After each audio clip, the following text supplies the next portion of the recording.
Caribbean सागर के बीच एक परिवार अपनी यॉट पर छुट्टियां मना रहा होता है। माँ जूलिया तैरने के लिए पानी में कूद जाती है। आराम करते समय उसे कुछ अजीब महसूस होता है, लेकिन क्योंकि आसपास कुछ दिखाई नहीं देता, वह सोचती है कि शायद उसका भ्रम होगा। कुछ सेकंड बाद वही अजीब एहसास फिर होता है।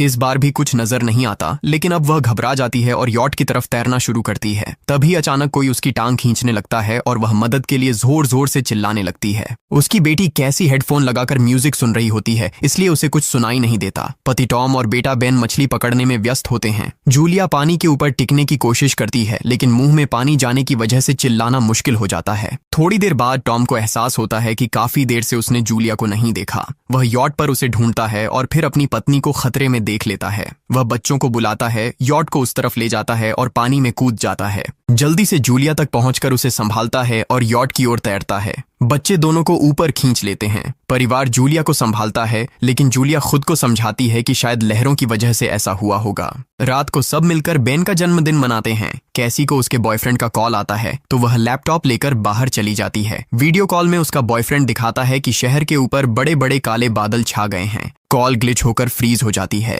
कैसी यह बात परिवार को बताने आती है, लेकिन टॉम कहता है कि शायद जमीन से दूर होने की वजह से सिग्नल कमजोर है। तभी सबको एक आवाज सुनाई देती है। वे सब बाहर जाते हैं और देखते हैं कि व्हेल मछलियों का एक समूह गुजर रहा है। टॉम समझाता है कि व्हेल मछलियां हमेशा पृथ्वी के मैग्नेटिक फील्ड को फॉलो करती हैं, लेकिन जब तूफान आता है तो वे कंफ्यूज हो जाती हैं। अचानक यॉट जोर से हिलती है और बेन गिर जाता है। टॉम को चिंता होती है कि कहीं यॉट को नुकसान तो नहीं पहुंचा, इसलिए वह डाइव करके नीचे चेक करने चला जाता है। कुछ देर बाद वह सतह पर वापस आता है, लेकिन उसके कंधे पर एक बड़ा घाव होता है। जूलिया तुरंत उसका जख्म सीती है। टॉम बताता है कि पानी के अंदर उसे ऐसा लगा जैसे उसके पीछे कोई बहुत बड़ा जीव था, लेकिन जब उसने मुड़कर देखा तो प्रोपेलर से कट लग गया। वह कहता है कि जो भी चीज थी बहुत बड़ी थी। टॉम को यॉट पर काफी नुकसान दिखाई देता है, इसलिए उन्हें मदद बुलानी पड़ती है। जूलिया बार बार रेडियो पर कोशिश करती है। कैसी फोन पर सिग्नल ढूंढती है, लेकिन कुछ भी काम नहीं करता। तभी कैसी को एक अजीब सा जीव दिखाई देता है और वह चिल्ला उठती है, लेकिन वह तो बस बेन होता है जो मास्क पहनकर मजाक कर रहा होता है। कुछ देर बाद यॉट पूरी तरह बंद हो जाती है और समुद्र के बीच में फंस जाती है। जूलिया रेडियो में एक आवाज सुनती है, लेकिन आवाज इतनी खराब होती है कि उसे कुछ समझ नहीं आता। टॉम परिवार को बताता है कि उनके पास सिर्फ 4 दिन का खाना पानी बचा है और अब उन्हें किसी मछली पकड़ने वाली नाव का इंतजार करना होगा। अचानक रडार पर कुछ डिटेक्ट होता है और परिवार को एक अजीब सी आवाज सुनाई देती है। सब दौड़कर बाहर आते हैं और हैरानी से देखते हैं कि कई सारे उल्कापिंड जमीन पर गिर रहे हैं। जहां जहां उल्कापिंड गिरते हैं वहां बड़े धमाके होते हैं। एक उल्कापिंड पानी में उनके पास गिरता है तो टॉम तुरंत यॉट को चलाने की कोशिश करता है। इंजन मुश्किल से चलता है, लेकिन तभी एक और उल्कापिंड उस इलाके को हिट करता है। परिवार डर के मारे एक दूसरे को कसकर पकड़ लेता है। तभी टॉम को समझ आता है कि जो आग के गोले गिर रहे हैं वे उल्कापिंड नहीं बल्कि सैटेलाइट्स हैं। उसी वक्त बेन देखता है कि यॉट से धुआं निकल रहा है। टॉम चेक करता है और कंफर्म होता है कि इंजन खराब हो गया है। हवा तेज होने लगती है तो फैमिली यॉट के अंदर छुप जाती है, बिना ये नोटिस किए कि कंपास बहुत तेजी से घूम रहा है। यॉट जोर जोर से हिलने लगती है। बेन फिर से गिर जाता है और इस बार उसे चोट भी लग जाती है। लहरें तेजी से यॉट से टकरा रही होती हैं। टॉम स्ट्रगल करके बाहर जाता है और लाइफ जैकेट्स लेकर आता है। तभी पावर चली जाती है। टॉम तुरंत पावर बॉक्स का बटन प्रेस करता है और लाइट वापस आ जाती है। उस वक्त बेन नोटिस करता है कि जूलिया की नाक से खून बह रहा है। जूलिया को चक्कर आने लगते हैं, जबकि कैसी सिंक पर जाकर उल्टी कर देती है। टॉम रेडियो ट्राई करता रहता है पर सिग्नल नहीं मिलता। अचानक एक तेज हाई पिच्ड नॉइज आती है और हवा और भी स्ट्रांग हो जाती है। जूलिया दरवाजे बंद करने की कोशिश करती है, पर एक हैच खुल जाता है और हवा खिड़कियां तोड़ने लगती है। टॉम एक फ्लेयर जलाता है और थोड़ी देर बाद अंधेरा छा जाता है।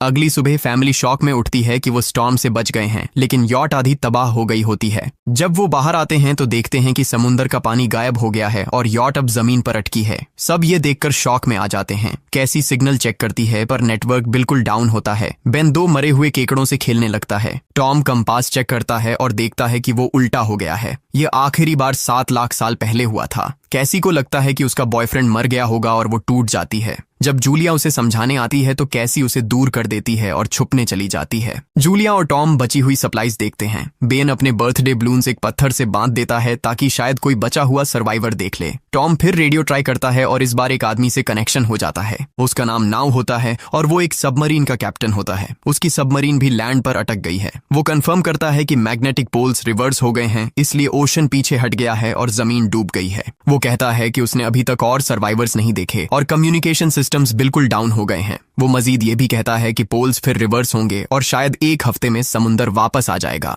वो फैमिली को वार्न करता है कि जितना हो सके ऊंची जगह चढ़ जाओ, क्योंकि जब पानी वापस आएगा तो वो बहुत खतरनाक होगा। वो बोलता है उसका पार्टनर क्रैश में मारा गया और सबमरीन में बस 3 लोगों की ही जगह है। जूलिया और टॉम उससे कहते हैं कि प्लीज हमारे बच्चों को बचा लो। वो उन्हें अपने कोऑर्डिनेट्स दे देता है। टॉम कैलकुलेट करता है कि सबमरीन तक पहुंचने में 2-3 दिन लगेंगे। वो फैमिली से कहता है आज रात अच्छे से आराम कर लो, कल सुबह हम निकलेंगे। अगली सुबह फैमिली सामान पैक कर रही होती है, तभी टॉम को पास में कुछ हिलता हुआ दिखता है। वो एक लंगड़ा आदमी होता है जिसके हाथ में हारपून होती है और साथ में एक कुत्ता लगातार भौंक रहा होता है। टॉम उसके पास जाता है और उसे पानी की बोतल देता है, लेकिन वो आदमी कुछ ऐसी भाषा में बोलता है जो टॉम समझ नहीं पाता। पानी पीने के बाद वो अजनबी अचानक टॉम के सिर पर बोतल मारता है और चेहरे पर जोर का लात मार देता है। जूलिया डर के मारे भागती है, लेकिन तब तक देर हो चुकी होती है। वो आदमी टॉम के पेट में हारपून घुसा चुका होता है। टॉम कुछ पल तक तड़पता है और फिर वो उसकी गर्दन भी काट देता है। फिर वो आदमी जूलिया के पीछे भागता है और उस पर हारपून फेंकता है, जिससे उसके कंधे में चोट लग जाती है। जूलिया दर्द सहते हुए यॉट के अंदर भागती है और बच्चों को बोलती है कि छुप जाओ। वो दरवाजा लॉक कर देती है। कैसी और बेन सोफे के अंदर घुस जाते हैं। जूलिया उन्हें फ्लेयर गन पकड़ाती है और खुद एक चाकू लेकर बाथरूम में छुप जाती है। वो आदमी दरवाजे पर जोर जोर से धक्के मारता है और आखिर अंदर घुस ही जाता है। पहले वो थोड़ा खाना उठाता है और फिर यॉट में इधर उधर ढूंढने लगता है, फिर बाथरूम की तरफ जाता है, लेकिन जूलिया समझदारी से एक छोटे छेद से बाहर निकल जाती है। वो आदमी सोचता है कि जूलिया भाग गई, लेकिन जैसे ही वो धीरे से निकलने लगती है, उसका कुत्ता उसे देख लेता है और भौंकने लगता है। कुत्ता उस पर झपटता है तो जूलिया चाकू से उसे मार देती है। कुत्ते की चीख सुनकर वो आदमी बाहर आता है और अपने कुत्ते की लाश देखकर आग बबूला हो जाता है। इस बीच जूलिया यॉट के दूसरे साइड से अंदर जाने की कोशिश करती है। वो ऊपर चढ़कर टूटी हुई खिड़की से अंदर घुसने लगती है, लेकिन वो आदमी पहले ही वहां पहुंच जाता है। वो उसे पकड़कर जोर से मुक्का मारता है, जिससे वो नीचे गिर जाती है। जूलिया फर्नीचर पकड़कर बचने की कोशिश करती है, लेकिन वो आदमी उसे लात मारकर दूर फेंक देता है। फिर वो उसकी कलाई पर पैर रख देता है ताकि वो चाकू छोड़ दे, और फिर उसके बाल पकड़कर उसका चेहरा जमीन पर दे मारता है और सोफे पर फेंककर उसका गला दबाने लगता है। बच्चे ये सब कुछ देख रहे होते हैं। कैसी बाहर निकलकर फ्लेयर गन चलाती है जो सीधा उस आदमी को लगती है। वो जल उठता है और यॉट में आग फैलने लगती है। बच्चे तुरंत भाग जाते हैं, लेकिन जूलिया वापस आती है। वो उसे एक किक मारकर गिराती है, मैप और बैग उठाती है और वहां से भाग जाती है।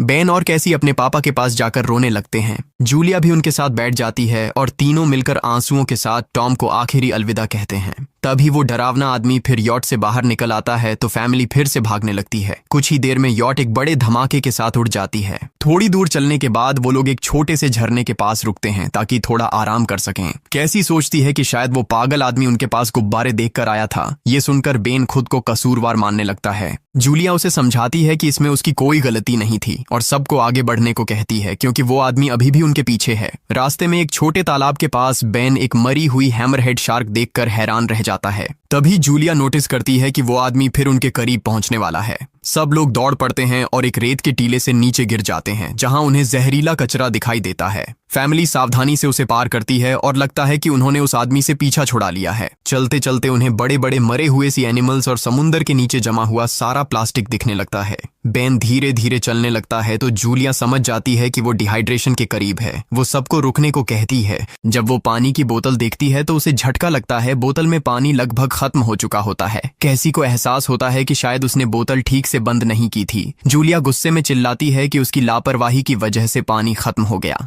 कैसी जवाब देती है, क्या फर्क पड़ता है, वैसे भी हम बचने वाले नहीं हैं। दोनों के बीच लंबी बहस होती है, फिर भी फैमिली आगे चलती रहती है। कुछ देर बाद उन्हें एक क्रैश हुआ प्लेन मिलता है। अंदर कुछ हिलता डुलता देख सब डर जाते हैं, लेकिन वो सिर्फ कुछ पक्षी होते हैं। फैमिली तय करती है कि रात यहीं प्लेन के अंदर गुजारेंगे। वो थोड़ा सा स्नैक शेयर करते हैं और जूलिया को टॉम की जैकेट में एक फैमिली फोटो मिलती है, जिसे देखकर उसका दिल टूट जाता है। कैसी पूछती है, मॉम आप और डैड की लव स्टोरी क्या थी? जूलिया मुस्कुराकर बताती है, टॉम हॉस्पिटल में मेरा पेशेंट था। फिर एक दिन उसने फूल और एक प्यारी सी कविता देकर अपना प्यार जताया था। रात के बीच में कैसी प्लेन से बाहर जाती है, तभी वो डरावना आदमी उसे पीछे से पकड़ने की कोशिश करता है, लेकिन जूलिया अचानक पीछे से उस पर टूट पड़ती है और बार बार चाकू से वार करके उसे मार देती है। कैसी अपनी माँ को गले लगाकर शांत करती है। अगली सुबह उस आदमी की लाश पर कीड़े गुंड पड़े होते हैं।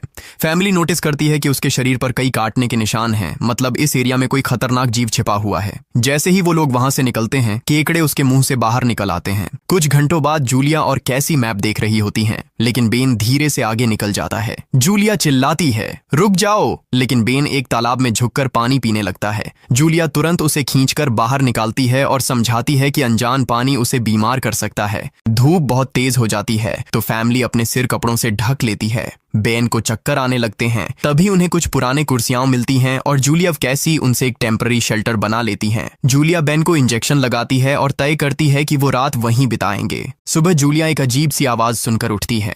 बाहर जाकर देखती है तो क्रैब्स का एक बड़ा झुंड उनकी तरफ आ रहा होता है। वो तुरंत बच्चों को उठाती है और तीनों भागना शुरू कर देते हैं। भागते भागते उन्हें एक बड़ा कार्गो शिप दिखाई देता है। वहां 3 क्रू मेंबर्स जिंदा होते हैं। एक औरत उनकी मदद करना चाहती है, लेकिन बाकी 2 आदमी मना कर देते हैं और तीनों फैमिली को बाहर छोड़कर कंटेनर लॉक कर लेते हैं। क्रैब्स पास आ जाते हैं। जूलिया बच्चों को कंटेनर के ऊपर चढ़ाती है। खुद जब चढ़ने लगती है तो क्रैब्स उसके पैर को जोर से काट लेते हैं। बच्चे उसे खींचकर ऊपर चढ़ाते हैं, नहीं तो वो नीचे गिर जाती। कंटेनर के एक छेद से आधे क्रैब्स अंदर घुस जाते हैं। क्रू मेंबर्स फायरिंग शुरू करते हैं, लेकिन क्रैब्स उन पर हावी हो जाते हैं और दोनों को मार डालते हैं। आखिरी आदमी छत के होल तक पहुंचता है, लेकिन क्रैब्स उसे भी नीचे खींच लेते हैं और वो भी मर जाता है। जूलिया अपने जख्म पर पट्टी बांधती है और बेहोश हो जाती है। कुछ देर बाद जब वो उठती है तो खुद को रेत के तूफान के बीच अकेली पाती है। वो घबराकर बच्चों को ढूंढने लगती है। एक मरी हुई औरत का हथियार उठाती है और जोर जोर से चिल्लाती है। कैसी उसकी आवाज सुनकर लौट आती है और बताती है कि वो और बेन मदद ढूंढने गए थे, लेकिन कोई नहीं मिला। फिर दोनों बेन से मिलते हैं, जिसे एक खुला कंटेनर मिलता है जहां वो तूफान खत्म होने तक रुक सकते हैं। जूलिया टॉम का लाइटर निकालती है और अपने जख्म को जलाकर बंद करती है, जो बेहद दर्दनाक होता है। तूफान थमने के बाद उन्हें एक और कंटेनर मिलता है जिसमें बहुत सारी पानी की बोतलें होती हैं। बॉडीज चेक करते वक्त उन्हें एक रेडियो और एक गन भी मिलती है। जूलिया नाव से संपर्क करती है और बताती है कि मैप खो गया है।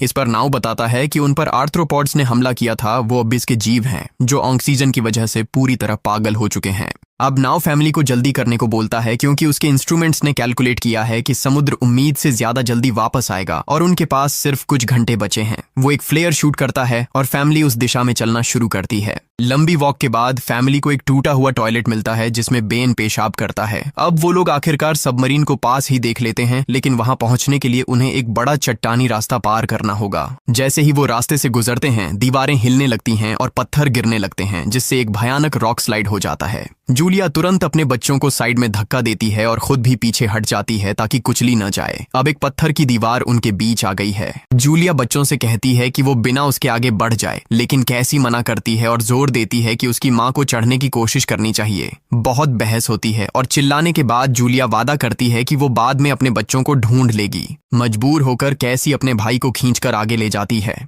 बच्चे चट्टानी रास्ता चढ़कर सबमरीन की तरफ भागते हैं, लेकिन वहां पहुंचकर देखते हैं कि नाव बाहर खून में लथपथ पड़ा है। वो समझाता है कि उसके लिए सब खत्म हो गया है और अब बच्चे सबमरीन ले सकते हैं। ये सोचकर कि एक एक्स्ट्रा जगह होगी, कैसी वापस अपनी माँ को ढूंढने भागती है। तभी जूलिया केकड़ों को आता देखती है और वो फायरिंग शुरू कर देती है। कुछ केकड़ों को वो मार देती है, लेकिन झुंड बहुत बड़ा होता है और सबसे लड़ना मुश्किल हो जाता है। उसी वक्त कैसी दीवार के ऊपर दिखाई देती है और हाथ आगे बढ़ाती है तो जूलिया अपने घायल पैर के बावजूद तेजी से चढ़ना शुरू करती है। कैसी की मदद से वो दूसरी तरफ पहुंच जाती है और दोनों साथ में सबमरीन की तरफ भागते हैं। बेन पहले से ही ऊपर खड़ा होता है और फायर खोल देता है ताकि केकड़े डिस्टर्ब रहें जब तक फैमिली ऊपर चढ़ जाए। केकड़े नाव के शरीर तक पहुंचते ही तुरंत उसे खाने लग जाते हैं। जूलिया गन उठाती है और फायरिंग जारी रखती है जब तक बच्चे अंदर चले जाएं। जब वो सुरक्षित हो जाते हैं, जूलिया समझती है कि गोलियां खत्म हो गई हैं, तो वो गन केकड़ों पर फेंक देती है और अपने बच्चों के साथ अंदर चली जाती है। फैमिली हैच को अच्छे से लॉक करती है और खिड़की से केकड़ों को सबमरीन के चारों तरफ देखती है। इसी वक्त समुद्र वापस आ जाता है तो तीनों तुरंत अपनी सीटों पर बैठकर बेल्ट पहन लेते हैं और एक दूसरे का हाथ पकड़ लेते हैं।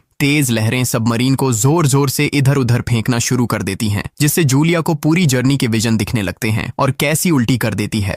जल्दी ही वो हाई पिच आवाज वापस आती है और फैमिली बेहोश हो जाती है। कुछ देर बाद जूलिया और बच्चे होश में आते हैं और खुद को जिंदा देखकर खुश होते हैं। वो हैच अनलॉक करके बाहर निकलते हैं और देखते हैं कि लहरों ने सबमरीन को एक तबाह शहर में गिरा दिया है, यानी अब जिंदा रहने और नया जीवन शुरू करने की उम्मीद है। और यहीं पर फिल्म खत्म होती है। चैनल को सब्सक्राइब करना न भूलें और बेल आइकन जरूर दबाएं ताकि आपको ऐसे ही मजेदार वीडियो मिलते रहें। देखने के लिए धन्यवाद।